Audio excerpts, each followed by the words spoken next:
যে সমীকরণে এবারে আইপিএল থেকে বিদায় নিল কলকাতা নাইট রাইডার্স। রিঙ্কু সিং, আবারও সেই রিঙ্কু সিং ঝড়। শেষ মুহূর্তের চরম উত্তেজনায়, চরম নাটকীয়তায় শেষ ওভারে ছক্কা মেরে দলকে জেতালেন রিঙ্কু সিং। রাজস্থানকে কেমন করে হারালো কলকাতা। এবারের আইপিএলে যেন কলকাতার নাইট রাইডার্স হাঁটতে হাঁটতে যেন বড়ই ক্লান্ত। একটি জয় ছাড়া পয়েন্ট টেবিলের তলানিতে রয়েছে অবশ্য কলকাতার নাইট রাইডার্স।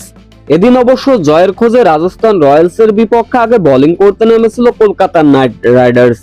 এদিন অবশ্য কলকাতার বোলিংটা হয়েছিল দেখার মতো। রাজস্থানের মতো টপ অর্ডারদের দুমড়ে মুচড়ে দিয়ে 155 রান করতে পেরেছিল কলকাতার বিপক্ষে সেই রাজস্থান। এই লক্ষ্য তাড়া করতে নেমে অবশ্য ব্যাটিংটা ভালো হলো না কলকাতার night Riders. Opener team shepherd এবং আজিঙ্কা রাহানে ব্যক্তিগত 0 রানের সাজ গড়ে ফিরলেন। এরপরে একের পর এক উইকেট হারিয়ে দেশে হারা হয়ে উঠেছিল কলকাতা। 85 রানে 6 উইকেট হারিয়েছিল কলকাতা, কিন্তু তখনও যে খেলার অনেক কিছু বাকি ছিল কে জানতো। রিঙ্কু সিং তখনও এক পাশ আগলে রেখে ব্যাটিং তাণ্ডব চালাচ্ছিলেন। সিং এর সঙ্গে অবশ্য অনুকূলও দিয়েছিলেন যোগ্য সঙ্গী।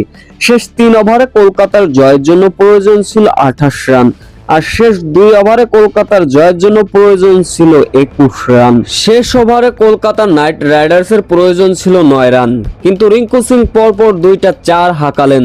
চতুর্থ বলটিতে ছক্কা হাঁকিয়ে দলকে জয় এনে দিলেন রিঙ্কু সিং। 2 বল আর 4 উইকেটের বড় জয় পেয়েছে কলকাতা নাইট রাইডার্স। যেখানে পয়েন্ট টেবিলের দিকে তাকালে দেখা যাবে পয়েন্ট টেবিলে 10 থেকে 9 উঠে আসলো কলকাতা নাইট রাইডার্স। তাদের 7 ম্যাচের ভিতর 1 জয়, পয়েন্ট হচ্ছে 3।